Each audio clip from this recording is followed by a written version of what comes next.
Welcome back to the deep dive. We've got a stack of information here today, really focused on leveling up your expertise in, well, a pretty critical field. That's right. We're diving into the ASIS International Physical Security Professional Certification. You'll hear it called PSP. PSP, yeah. And our source material today, we're working from excerpts pulled from a PSP certification roadmap. hmm And it really does lay out a clear path for anyone thinking about, heading towards this credential. Exactly.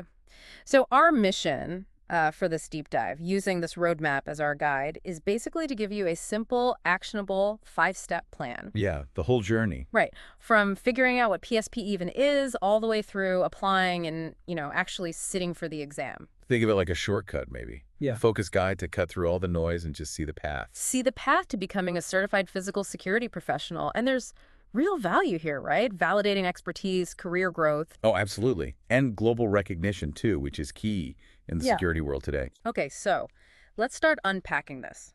Step one on the roadmap. It's really about understanding the basics. What is PSP? And maybe more importantly, why should you care? Right. So PSP, Physical Security Professional, the global certification, comes from ASIS International. And ASIS is, well, they're a major player, widely They're respected. from your organization, yeah. Getting this credential, it really signals a high level of competence. It says you know your stuff. And the roadmap gets specific about what stuff, doesn't it? It's not just general security knowledge. No, definitely not. It validates expertise in key areas, things like threat and vulnerability assessments. Yeah. Figuring out what could go wrong, where the weaknesses are. Okay, like the analysis part? Exactly. Then designing physical security systems, what solutions do you actually need? Implementing protective measures effectively. So making it happen. Right. And working with the tech, surveillance, barriers, access control, all that kind of equipment. So it's connecting back to the listener. Why should they care? What's the real benefit the roadmap points out? Well, the roadmap really stresses that PSP isn't just, another line on your resume. It's actual proof you operate at a recognized professional standard. So it carries weight. It does. For people in corporate security or maybe managing critical infrastructure, law enforcement liaisons, consultants, PSP is often seen as a real differentiator. Like it sets you apart. Yeah, it can be like a ticket, maybe, to higher roles, potentially better pay. It boosts your credibility globally across different sectors. It just shows you're serious about the profession. That makes total sense. Formalizing that expertise. Okay. Step two then, eligibility. Who can actually go for this? Good question. The roadmap lays out two main paths, basically. Okay. Path one is purely based on your experience. You need 5 years of overall security experience. 5 years total. Right. And this is important. At least 3 of those years have to be in a role where you were responsible for physical security functions. Yeah. Directly responsible. Okay, 5 total, 3 focused on physical. What if you've got a degree? Does that change things? It does. If you have a bachelor's degree or higher, the requirement drops slightly. You need 4 years total security experience. Instead of 5. Right. And at least 2 of those years need to be in charge of physical security functions. So either way, you need solid hands-on experience in physical security. That experience requirement really underlines the practical nature of it all. And the roadmap has a pro tip here. Something important to do early. Yes, this is crucial, and people sometimes forget. The roadmap says start documenting your experience now. Like today, What does that mean, documenting? update your resume, make it specific, think about who your references might be, and importantly, keep detailed job descriptions from those relevant roles, because ASIS will check your claims. Ah, they verify it. They do. So having that paperwork ready just makes the whole application process smoother, avoids delays, It shows you've actually done the work you say you've done. That's really practical advice. Get your ducks in a row early. Okay, let's talk step 3. The exam itself. What's it actually like? Right? The test. It's computer-based. You get 2.5 hours. 2.5 hours. How many questions? 125 multiple choice questions. Okay. And the roadmap suggests it's not just about spitting back definitions, right? Absolutely not. That's a key point. The questions are heavily scenario-based. They'll give you a situation, a real-world security problem. Like a mini case study. Sort of. Yeah. And you have to apply your knowledge to figure out the best response or the right solution. It tests how you think, like a physical security pro. That application focus, that definitely changes how you need to prepare. What are the main knowledge areas, the domains on the exam? And how much weight do they carry? Okay, there are three main domains. Mhm. And yeah, the weightings are a big hint about where to focus your study time. Makes sense. What's first? First is physical security assessment. That's 31% of the exam. Okay, almost a third. What's in that? That covers understanding threats, doing site surveys, finding vulnerabilities, basically all the upfront work you do before you start designing anything, assessing the situation. Got it. Assessing the problem first. Which domain is the biggest? The biggest chunk is application design and integration of physical security systems. That's weighted at 34%. Okay, slightly more. Yeah. This is where you take what you learn in the assessment phase and actually design the right security solutions. It means knowing about technologies, CCTV, alarms, access control, and how they fit together.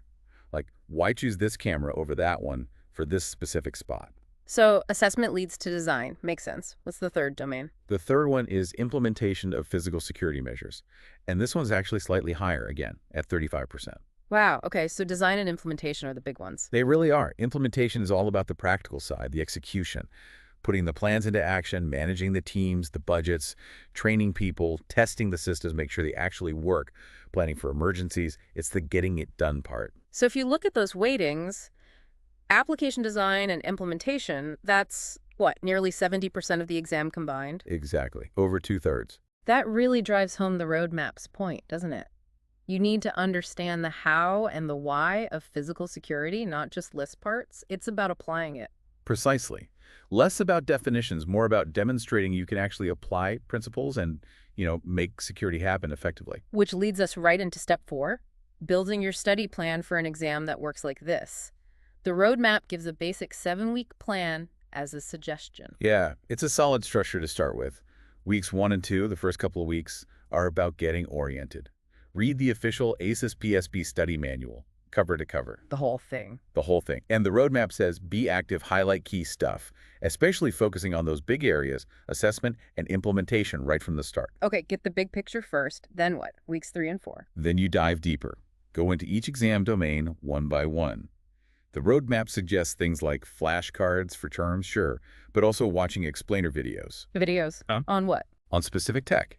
Maybe access control systems or CPT concepts. That's crime prevention through environmental design. Using landscaping, lighting, building layout to deter crime, you need that practical understanding for the scenario questions. Yeah, using different kinds of resources. Okay, weeks 5 and 6. Sounds like practice time. Definitely crunch time. This is when the roadmap says, start taking practice tests, full-length ones. Aim for at least 3. Simulate the real thing. Exactly. And the key isn't just the score, it's reviewing every single question you got wrong. Understand why it was wrong, then go back and study that topic again. Hit those weak spots. Makes sense. Any other tips for those weeks? Yeah, the roadmap also mentions joining study groups. Places like LinkedIn or maybe Reddit have PSP groups. Talking through tough concepts with others can really help. Practice, analyze, collaborate. Good plan. And the final week. Week 7. Week 7 is about refining. Review those weak areas again. Maybe skim the manual one last time. Practice your timing. Can you finish in 2.5 hours? And focus on test-taking strategies like how to eliminate wrong answers, using that flag feature for tricky questions you want to revisit. That 7-week plan, it sounds intense, but definitely doable. The roadmap also throws in a couple of optional extras. It does. If your budget allows, there's the official ASIS online review course, More Structured Learning. Okay. And another great idea, if you can swing it, is find a mentor, someone who's already passed the PSP. Getting their feedback, their perspective, that can be incredibly helpful. Good point. Leverage people and resources. Okay, finally, step 5. The nuts and bolts. Applying, booking the test, and the actual test day. Right. So once you feel ready, you head to the ASIS International website. Fill out the application online, upload that resume, see where documenting early pays off, and pay the fee. Is there a discount for ASIS members? Yes, the roadmap points that out. Really? Members get a break on the fee, which is worth knowing. Okay, submit application, pay fee, then wait. Yep. ASIS reviews everything, checks your eligibility. Once they approve you, you get the green light to schedule your exam. And where do you schedule it? That's done through Prometric testing centers. You usually have a choice. Schedule it online with someone watching remotely or go to an actual physical test center. Okay, flexible options. Now, for the big day itself, any tips from the roadmap for test day? Yeah, some really practical ones. Get good sleep the night before. Seems obvious, but it matters. Definitely. Arrive early if you're going to a center. Or make sure your online setup is good to go well beforehand. Bring your ID. Valid ID, absolutely crucial. Can't test without it. Nope. And during the exam itself, read every single question carefully. The scenarios can have details that matter. If you get stuck on one, the roadmap suggests flagging it. Mark it, move on, come back later if you have time. Don't let one question derail you. That's smart test management. Okay, so you finished the exam. When do you find out if you passed? Good news here. According to the roadmap, you usually get your results almost right away, right there after you finish, Oh, wow. Instant feedback. pretty much. And assuming it's a pass, congratulations, you are officially a certified physical security professional. Fantastic. So there is a really clear 5-step path pulled straight from a PSP certification roadmap, from understanding what it is right through to earning that PSP credential. Yeah, we covered defining the PSP, why it's valuable, who's eligible, getting that paperwork ready. Broke down the exam, the domains, the scenario focus, I talked about a study strategy, that 7-week plan, optional resources. and finished with the practical steps applying, booking, and navigating test day itself. The main message from this roadmap seems pretty clear. Yeah. Yeah, the PSP is a serious undertaking, but it's a powerful way to prove your skills, boost your career globally, and show you're committed to excellence in physical security. Absolutely. And maybe as a final thought for you listening, consider this. How might the actual process of preparing for the PSP, really digging into assessments, design, tech implementation, how might that change the way you tackle physical security problems every day? Right. It's not just about getting the letters after your name.